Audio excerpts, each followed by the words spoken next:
Hello, selamat sore. Oke, hari ini aku memakai baju kuning yang bertulisan Om Telolet Om.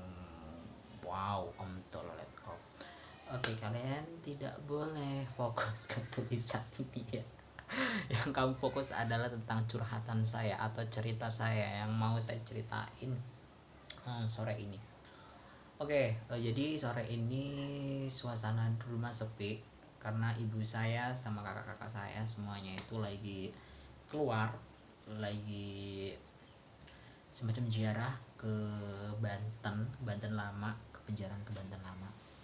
Oke guys, gue ingin bercerita.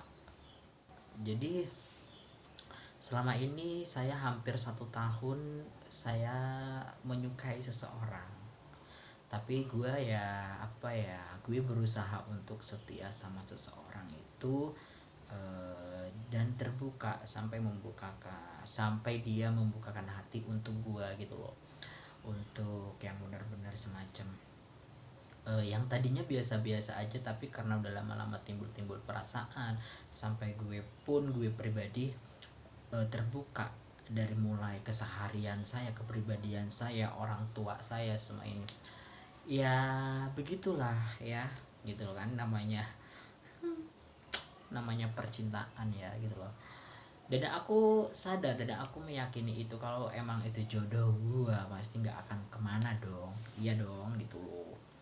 Oke, jadi dari awal dari awal sih berteman, saya mendapatkan itu dari Facebook, sesuatu sosial media ya, biasa lo tahu kan ya, Facebook gitu loh. Gue chatting nyaman, dan messenger nyaman gitu kan. Lama-lama saling tukar nomor HP gitu kan, karena emang dia ada di negara di Pakistan kan gitu, di Pakistan, dan dia pun kerja di Dubai. So gitu kan, sebenarnya bukan sesuatu yang pacar ya, bukan yang saling, tapi saling menjaga persahabatan aja gitu loh, menjaga persahabatan. Tiba-tiba ya lama-lama kan ya, gue kan punya firasat suka juga gitu loh sama seorang itu kan.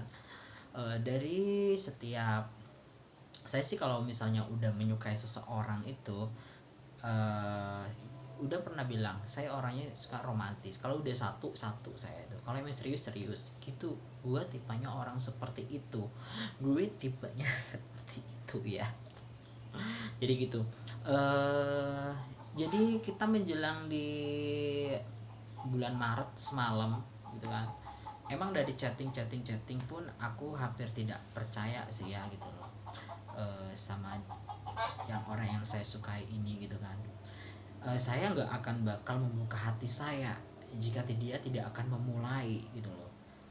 Dan dari awal pun aku itu sudah benar-benar uh, pingin tahu itu loh. Masih mendingan jujur dari sekarang daripada nanti di depannya memulai sakit hati lah apalah. Mulai keterbukaan lah dari sekarang gitu kan. Ya kalau saya sih siap aja terbuka, tapi dia berusaha untuk terbuka, tapi saya ada satu yang saya curigai. Jadi yang selama ini yang tidak inginkan ya terjadi gitu loh, dan terungkap gitu. Tapi saya berusaha untuk tidak mempunyai sakit hati sedikit pun sama seorang itu gitu kan. Intinya ada orang ketiga, entah itu dia orang ketiga atau orang keempat di belakang sananya, karena bagi saya emang dia itu dari face, dari muka ya, udah bener-bener uh, apa ya, bagus lah secara fisik gitu kan, secara ini bagus. Tapi saya menyadari saya dari awal saya jelek orangnya gitu, karena dia selalu mengotot untuk nggak apa-apa nggak apa-apa nggak apa-apa gitu kan. Ya udah, siapa sih yang nggak mau meluluhkan hatinya gitu kan, terbukaan pasti semua orang mau gitu loh. Oke, lanjut. Setelah menjelang beberapa bulan ini dan semalam terjadi ya, gue itu curiganya dia selalu memosting sebuah foto itu, banyak yang komen. Saya sih nggak masalah ya gitu loh, komentar-komentar seperti itu saya nggak masalah, secara pribadi saya nggak masalah. Tapi ada seseorang nih, setiap saya buka komentarnya dia berbeda komentarnya gitu loh, meskipun hampir sama tapi auranya berbeda.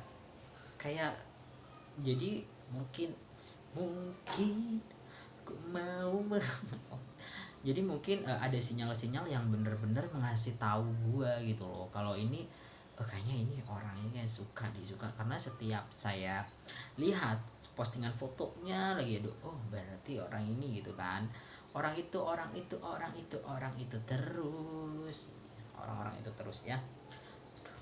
Maaf, ada kucing lewat. Orang itu terus, orang-orang itu terus yang komentarnya selalu membuat saya jadi bertanya-tanya kan. Nah, pernah perdebatan juga, saya kan dia di Facebooknya dia kan ada teman pertemanan dia, saya pernah berteman sama Facebooknya dia, teman Facebooknya dia gitu loh. Tiba-tiba dia memosting foto ya, saya komentar kan gitu, paling saya komentarnya how are you, hey gitu kan. Masya Allah, paling saya gitu karena emang cakep gitu kan, maksudnya tuh enak teman gitu, karena beda ya, meskipun suka mengelike, suka menyukai atau apapun, kalau misalnya hati ini nggak suka ya beda gitu, firasat itu beda gitu. Nah, dari situ mungkin dia men-screenshot yang foto dan WA saya, ngebagiin ini apa gitu kan. Hah? Oh my god. Jadi selama ini kamu melihati percakapan saya gitu loh. Mungkin dia heran kok bisa berteman sama saya gitu loh, temennya dia gitu lah. Setelah itu saya pun bales, ini apa gitu kan, komentarnya dia sama si itu orang yang biasalah ketiga ya, orang ketiga itu yang penghalang gitu kan. Setelah perdebatan itu selesai, saya sih nganggapnya ya udahlah mungkin gitu kan, karena dia selalu ngomong itu cuma teman di Facebook, gitu kan. Oke, nggak masalah kalau misalnya itu teman di Facebook, ya kamu jangan marah dong kalau saya pun komentar di Facebooknya orang lain, dia pun sama, saya pun sama, dia pun teman Facebook saya gitu loh. Tapi jujur saya nggak pernah yang sampai suka gitu kan, nggak pernah ya. Gue tuh tipenya kalau udah satu-satu orangnya, ya jujur gue tipenya kalau udah satu-satu, sampai pun kadang-kadang saya pun berlebihan kalau udah menyukai seorang itu gitu loh ya. Nah, jadi setelah itu kejadian beneran, saya pun berhasil mengontak messengernya dia, karena saya juga pernah mengirimkan pertemanan kepada orang ketiga ini. Ya tujuan saya kayak gitu biar tahu gitu. Ternyata saya alhamdulillah saya berhasil menelusuri dan meneliti semua itu. Oke ya, pertama. Nah, tapi saya nggak jahat, cuma menanyakan gitu kan. Cuma, oh ya, kamu temennya ini ya, kata saya ke orang ketiga itu. Iya, kok kamu tahu kamu siapa gitu kan. Aku temennya, teman di Facebooknya gitu, padahal bukan ya, padahal orang yang saya sukai gitu kan. Oh ya, kamu cocok deh gitu, gue pancing dong biar dia terbuka gitu kan, menceritakan semuanya apa sih yang sebenarnya orang yang saya sukai ini di belakang saya tuh main gak, ternyata ya main bener. Orang ketiga ini selalu membalas, iya, dia dari Pakistan, dia katanya habis Lebaran puasa nanti mau datang ke Indonesia dan mau melamar saya gitu kan. Oh my god, what? Kata saya, serius? Ya serius, ya udah saya doain semoga langgeng, semoga cocok gitu aja. Terus saya ngomong, ya udah, terima kasih ya saya. Oke, ya udah kan. Habis itu saya cecer, saya WA dia. Saya cuma mengucapin apa sih, saya cuma hanya mengucapkan terima kasih kamu sudah membuat hari-hari saya yang hampir selama 1 tahun ini membuat saya nggak kosong, dalam waktu nggak kosong, menyemangati saya, itu positifnya. Yang kedua, sebenarnya saya itu hati saya hancur banget, tapi saya berusaha tidak berusaha tidak mendendam, malah saya akan mendoakan gitu sih. Jadi intinya teman-teman, dia berbohong ya, dia berbohong, tapi saya berusaha tidak sedikit pun membenci, malah saya mendoakan sebelum jalur kuning melengkung, katanya ya silakan cek aja monggo, dan saya menyadari itu gitu loh, meskipun saya rapuh, meskipun sakit, meskipun saya sudah banyak dibohongi ya gitu. Oke, tipsnya kalau untuk saya pribadi, kalau misalnya kalian mempunyai seorang yang kalian sayangi, emang harus menunggu beberapa saat, beberapa gesikan. Maaf tadi terpotong sedikit karena ada kakak ipar saya yang mau mengambil kunci rumahnya, karena kakak saya pergi tadi nitipin kunci ke saya. Oke, lanjut. Jadi kalau tips dari saya, tipe saya pribadi ini, untuk pribadi saya, kalau seandainya baik ya ambil hikmahnya. Jadi sesayang-sayangnya kita, kadang-kadang emang kalau untuk udah dihancurin itu kita menunggu beberapa saat dan beberapa bulan, hampir malah ada seseorang yang berbulan-bulan sampai berminggu-minggu untuk mengurung di kamar untuk secara pribadinya.